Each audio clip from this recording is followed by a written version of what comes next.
पश्चिम Asia में बढ़ते तनाव के बीच भारत सरकार ने एक बार फिर भरोसा दिलाया है कि हालात पूरी तरह नियंत्रण में हैं।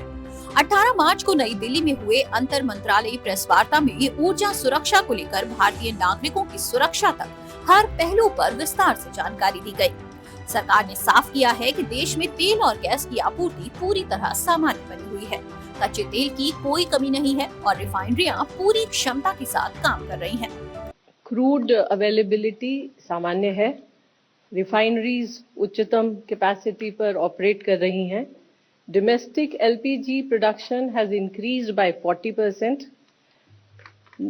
रिटेल आउटलेट्स पर कोई ड्राई आउट रिपोर्टेड नहीं है और पेट्रोल पंप्स पर एडिक्वेट स्टॉक्स पेट्रोल और डीजल के अवेलेबल हैं।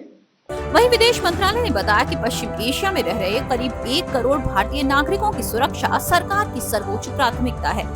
प्रवक्ता रणधीर जायसवाल ने जानकारी दी कि तेहरान समेत सभी भारतीय दूतावास लगातार एडवाइजरी जारी कर रहे हैं और नागरिकों से सतर्क रहने की अपील की जा रही है। हमारी जो एम्बेसी राजदूतावास तेहरान में है वो भारतीय नागरिक, खासकर भारतीय विद्यार्थीगण, उनका वो मदद कर रहे हैं। बहुत सारे भारतीय नागरिक बॉर्डर पार करके आर्मीनिया और अजरबैजान जाना चाहते हैं। इस संदर्भ में हमारे राजदूतावास ने एडवाइजरी जारी की है। ये सभी लोगों के लिए उनके हित में होगा, उनके सहूलियत में होगा कि वो एडवाइजरी का पालन करें। इस बीच प्रधानमंत्री नरेंद्र मोदी ने यूएई के राष्ट्रपति शेख मोहम्मद बिन जायद अल नाहयान से बातचीत की, जिसमें क्षेत्र में शांति, स्थिरता और भारतीय नागरिकों की सुरक्षा पर जोर दिया गया। भारत ने एक बार फिर सभी पक्षों से संयम बरतने और बातचीत के जरिए समाधान निकालने की अपील की है। Prime minister spoke to the president of UAE yesterday. The President of UAE, His Highness Sheikh Mohammed bin Zayed Al Nahyan. The two leaders discussed the current situation in West Asia.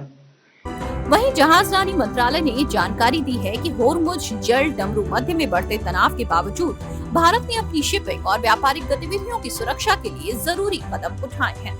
पिछले 24 घंटों में 25 भारतीयों को सुरक्षित निकाला गया है और समुद्री मार्गों पर लगातार निगरानी रखी जा रही है।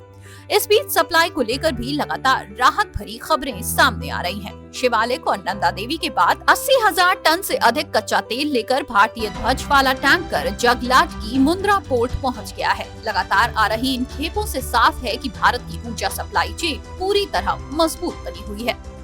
पिछले 24 घंटों में 25 भारतीय नाविकों को रिपैट्रिएट किया गया है।